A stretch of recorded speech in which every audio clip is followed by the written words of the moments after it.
अधीर भाव से प्रभु ने श्रीवास पंडित से कहा, आज आपके दर्शन से मुझे परम शांति हुई। सभी लोग कहते हैं मैं वायु रोग से ग्रसित हूं, कोई कहता है उन्माद है, पता नहीं क्या है। विष्णु प्रिया और माता बड़ा दुखी रहती हैं, उसके कारण मेरा हृदय फटा सा जाता है। आज आप आकर के आश्वासन दिए कि भगवान की भक्ति है। सचमुच अगर आप मुझे ऐसा नहीं समझाते तो अब मैं गंगा जी में शरीर त्यागने वाला था, क्योंकि माता दुखी, नगर के लोग दुखी, विष्णु प्रिया दुखी, तो मैं कैसे जीऊं। श्रीवास पंडित ने कहा, नहीं नहीं, सोचना भी नहीं, मेरा हृदय कह रहा है तुम्हारे हृदय में भगवत प्रेम जागृत हो गया है। अच्छा, प्रेमी को यह अनुभव नहीं होता कि मेरे अंदर प्रेम है भगवान का, क्योंकि अहम शून्य हृदय में प्रेम होता है और अहम है नहीं तो उसको अनुभव ही नहीं होता। वो तो अपने को सदैव अधम, नीच, पामर ऐसा ही अनुभव करता है। श्रीवास जी, आपने हमारे हृदय को संभाल लिया। श्रीवास ने कहा, मुझे दिखाई दे रहा है आपके द्वारा संसार का बड़ा उद्धार होगा। आप भक्तों के एकमात्र आश्रय और आराध्य बनेंगे। आपकी सद्वती और अलौकिक मादकता को देखकर तो मुझे ऐसा प्रतीत हो रहा है कि अखिल कोटि ब्रह्मांड नायक अनादि पुरुष भगवान श्री हरि ही अवनी तल पर अवतीर्ण होकर अविद्या और अविचार का विनाश करते हुए भगवान नाम प्रचार करें। मुझे प्रतीत हो रहा है कि तुम्हारे शरीर पर भगवद आवेश है, तुम्हारे शरीर द्वारा जगत का मंगल कराया जाएगा, ऐसा मुझे प्रतीत हो रहा। श्रीवास जी महाभागवत है। प्रभु चैतन्य महाप्रभु अधीरता के साथ कहा, मैं तो आपके पुत्र के समान हूं, वैष्णवों के चरणों में मेरी अनुरक्ति हो, ऐसा आशीर्वाद दीजिए। श्री कृष्ण कीर्तन के अतिरिक्त कुछ भी मुझे अच्छा न लगे, यही मेरी अभिलाषा है। सदा प्रभु प्रेम में विकल होकर मैं रोया करूं, यही मेरी हार्दिक इच्छा है। श्रीवास पंडित ने कहा, ऐसा आशीर्वाद तो आप ही दे सकते हैं, जिससे इस प्रकार का थोड़ा बहुत पागलपन हमारे अंदर भी आ जाए, हम भी आपकी भांति प्रेम में विकल होकर लोक बाह्य बनकर हा कृष्ण पुकारते हुए नाचूं, ऐसे हम पर कृपा करो। इस प्रकार बहुत देर तक इन दोनों ही महापुरुषों में विशुद्ध अंतःकरण की बातें होती रही। अंत में प्रभु की अनुमति लेकर श्रीवास पंडित बड़े आनंद में डूबे हुए घर की ओर चले। भगवान तो प्राणी मात्र के हृदय में विराजमान है, समान रूप से संसार के अणु-परमाणु में व्याप्त है,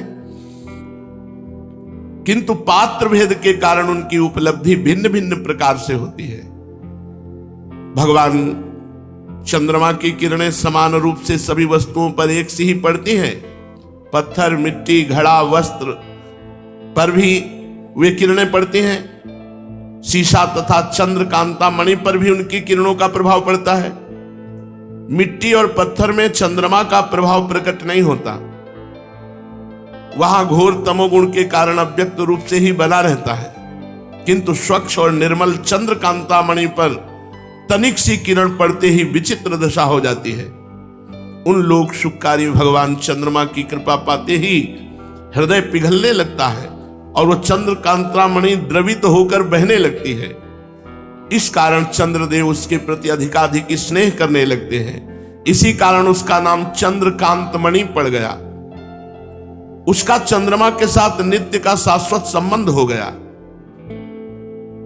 इसी प्रकार भगवान सबके हृदय में है, पर भगवान की कृपा की किरण सबके ऊपर पड़ती है, पर जो जैसे मिट्टी पत्थर के ऊपर चंद्रमा की किरणें पड़ने पर कोई प्रभाव नहीं होता, चंद्रकांता मणि पिघल जाती है, ऐसे ही सबके हृदय में भगवान है, सबके ऊपर कृपा है, पर जो भजन करता है वो विशेष भगवान की कृपा पाते ही एकदम दौड़ पड़ता है भगवान की तरफ कि अभी तक मैं भूला था भगवान को, आज भगवान ने कृपा के भाग पड़ा वो संसार का राग छोड़कर भगवान की तरफ। भगवत भक्तों की बड़ी महिमा है। मोरे मन प्रभुवस विश्वासा, राम ते अधिक राम कर दासा। भगवान से भी बढ़कर भगवान का दास है। कोई ऐसा कह सकता है कि ऐसा कैसे हो सकता है, भगवान से बढ़कर भगवान का भक्त कैसे हो सकता है? तो देखो, सबके हृदय में भगवान विराजमान है, लेकिन सब माया में बंधे हुए दुर्गति भोग रहे हैं। लेकिन एक भक्त का संग हो जाए तो माया मुक्त हो जाएगा। भगवान का संग है सबके हृदय में, लेकिन सबके हृदय अछत विकारी, सकल जीव जगदीन दुखारी। पर यदि भक्त का संग हो जाए तो भगवान की माया को बाधित करके उस सच्चिदानंद प्रेम में डुबो दे। इसीलिए तात स्वर्ग अपवर्ग सुख धरी, तुला एक अंग तूलन ताय सकल मिली, जो सुख लव सत्संग। मोरे मन प्रभु से विश्वासा, राम ते अधिक राम कर दासा। भगवत भक्तों की महिमा ही ऐसी है। भक्तों को समझने के लिए भी प्रभु की कृपा की ही आवश्यकता है। जिस पर भगवान की कृपा नहीं, वह भक्तों की महिमा को भला समझ ही क्या सकता है। जिसके हृदय में उस रस राज श्री कृष्ण के रस सुधा में एक बिंदु का भी प्रवेश नहीं हुआ, जिसमें उसके ग्रहण करने की किंचन मात्र भी शक्ति नहीं हुई, जो रसिकता के मर्म को नहीं समझता, वो क्या समझ पाए। इसलिए भगवत रसिक जी को लिखना पड़ा, भगवत रसिक रसिक की बातें रसिक बिना को समझ सके ना। अब चैतन्य महाप्रभु के इन 9 अनुराग की चर्चा संपूर्ण नगर में भांति भांति से हो रही थी। उस समय सभी वैष्णव अद्वैताचार्य जी के यहां एकत्रित हुआ करते थे। अद्वैताचार्य के स्थान को वैष्णवों का अखाड़ा ही कहना ठीक है। वहां पर सभी नामी नामी वैष्णव रूपी पहलवान एकत्रित होकर भक्ति तत्व रूपी युद्ध का अभ्यास किया करते थे। प्रभु की प्राप्ति के लिए भांति भांति के दांव पेचों की उस अखाड़े में आलोचना तथा प्रत्यालोचना हुआ करती थी। सदा इस बात पर विचार होता था कि दुराचार प्रबल शत्रु है, किन भाव के द्वारा इस दुराचार का नाश किया जाए। वैष्णव अपने बल का विचार करते और अपनी ऐसी दुर्दशा पर आंसू भी बहाते। जब महाप्रभु के नूतन भावों की बात विवाद अद्वैताचार्य जी के यहां बैठे हुए वैष्णवजन करने लगे, अधिकांश वैष्णव इसी पक्ष में थे कि निमाई पंडित को भक्ति का ही आवेश है, उनके हृदय में प्रेम का पूर्ण रूप से प्रकाश हो रहा है, उनकी सभी चेष्टाएं अलौकिक हैं। उनके मुख के तेज को देखकर मालूम पड़ता है कि वे प्रेम के ही उन्माद में उन्मादी बने हैं, दूसरा कोई कारण नहीं है। किंतु कुछ भक्त इस बात को काट देते। उनका कहना था कि निमाई पंडित की भला एक साथ ऐसी दशा किस प्रकार हो सकती है। कल तक जो देवी देवता भक्त वैष्णव की खिल्लियां उड़ाते थे, सहसा उनमें इस प्रकार के परिवर्तन का होना संभव है। जरूर उन्हें कोई वायु रोग है या पागलपन है या उन्माद है। उन सबकी बातें श्रीमान अद्वैताचार्य जी ने सुना और संबोधित करते हुए गंभीरता के साथ कहा, भाई आप लोग जिन निमाई पंडित के संबंध में बातें कर रहे हो, उन्हीं के संबंध में मेरा भी एक निजी अनुभव सुन लो। तुम सब लोगों को यह बात तो विदित ही है कि मैं भगवान को प्रकट करने के निमित्त गंगा जल से और तुलसी से श्री कृष्ण का पूजन किया करता हूं। गौतमी तंत्र के इस वाक्य पर मुझे पूर्ण विश्वास है, तुलसी दल मात्रेण जलश्च चुलकेन वा विक्रीणीते स्वमात्मानं भक्तेभ्यो भक्तवत्सलः। भगवान ऐसे दयालु हैं कि अगर एक तुलसी का पत्ता एक चुल्लू जल भगवान में चढ़ा दो तो उतने मात्र से अपने आप को दे देते हैं। इसी वाक्य पर विश्वास करके मैंने तुम लोगों को बार बार आश्वासन दिया। श्रीमद् भगवत गीता के एक श्लोक का अर्थ मेरी समझ में नहीं आया था। इसी चिंता में रात्रि में बिना भोजन किए सो गया। तो मैं तुम लोगों को एक गुप्त बात बताता हूं। स्वप्न में क्या देखता हूं कि गौर वर्ण के तेजस्वी महापुरुष मेरे समीप आए और मुझसे कहने लगे, अद्वैताचार्य जल्दी से उठ, जिस श्लोक में तुझे शंका थी उसका अर्थ इस प्रकार है। पूरा अर्थ बताया तो मेरी कामना पूर्ण हो गई। और फिर उन्होंने कहा, जिस इच्छा से तू निरंतर गंगाजल और तुलसी से मेरा पूजन करता था, तेरी वो इच्छा सफल हो गई। हम अब शीघ्र ही प्रकाशित हो जाएंगे। अब तुम्हें भक्तों को अधिक दिन आश्वासन न देना होगा। अब हम थोड़े ही दिनों में नाम संकीर्तन आरंभ कर देंगे, जिसकी घनघोर तुमुल ध्वनि से दिशा विदिशाएं प्रतिध्वनित हो उठेंगी। इतना कहने पर उन महापुरुष ने अपना असली स्वरूप दिखाया। सच मानिए वो कोई और नहीं थे, सच्चिनंदन ये चैतन्य महाप्रभु ही थे, दूसरा कोई नहीं था। जब इनके अग्रज विश्वरूप मेरी पाठशाला में पाठ करते थे तब ये उन्हें बुलाने के निमित्त मेरे यहाँ कभी कभी आया करते थे। इन्हें देखते ही मेरा मन हठात इनकी ओर आकर्षित होता था। तभी मैं समझता था कि मेरी कामना इन्हीं के द्वारा पूर्ण होगी। आज स्वप्न में उन्हें देखकर तो ये बात स्पष्ट हो ही गई। इतना कहते कहते अद्वैताचार्य का गला भर आया। वे फूट फूट कर बालकों की भांति रुदन करने लगे। भगवान की भक्त वत्सलता का स्मरण करके वे हिचकियां भर भर कर रो रहे थे। इनकी ऐसी दशा देखकर अन्य वैष्णवों की आंखों में भी आंसू निकलने लगे। सभी का हृदय प्रेम से भर आया। सभी वैष्णवों के इस भावी उत्कर्ष का स्मरण करके आनंद सागर में गोता लगाने लगे। इस प्रकार बहुत सी बातें होने के अनंतर सभी वैष्णव अपने अपने घरों को चले गए। इधर महाप्रभु चैतन्य देव की दशा अब और भी अधिक विचित्र होने लगी। उन्हें अब श्री कृष्ण कथा और वैष्णवों के सत्संग के अतिरिक्त दूसरा विषय रुचकर ही प्रतीत नहीं होता था। वे सदा गदाधर या अन्य किसी भक्त के साथ भगवत चर्चा ही करते रहते थे। एक दिन प्रभु ने गदाधर पंडित से कहा, गदाधर, अद्वैताचार्य परम भागवत वैष्णव हैं। वे ही नवद्वीप के भक्त वैष्णवों के शिरोमणि और आश्रयदाता हैं।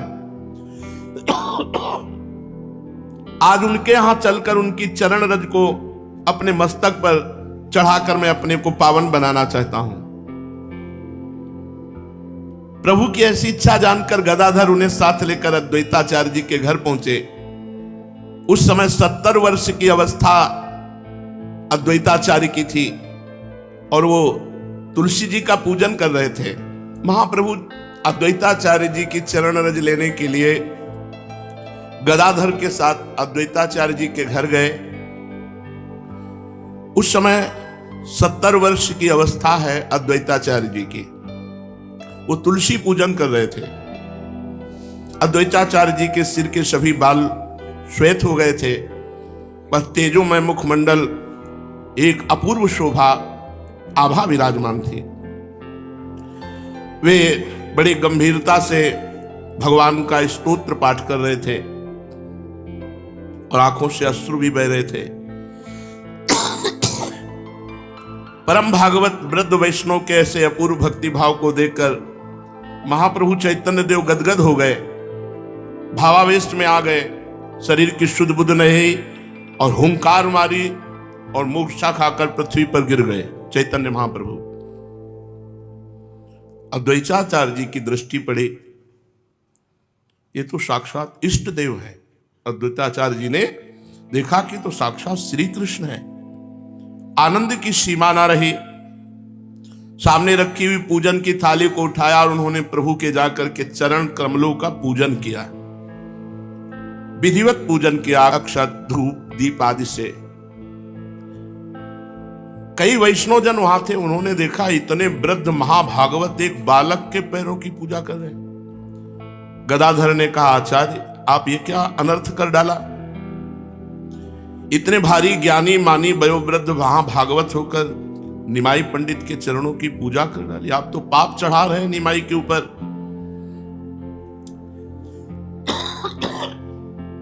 गदाधर की ऐसी बात सुन करके अद्वैताचार्य ने कहा, गदाधर आज जो मैं कर रहा हूं ना, तुम थोड़े दिनों को बाद देख लेना, इस बालक का महत्व तो देख लेना।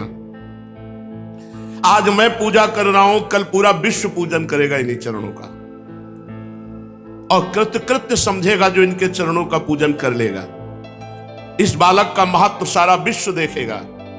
मेरे इस कार्य को देखकर आश्चर्य मत करो, कालांतर में तुम्हारा ये भ्रम स्वतः ही दूर हो जाएगा।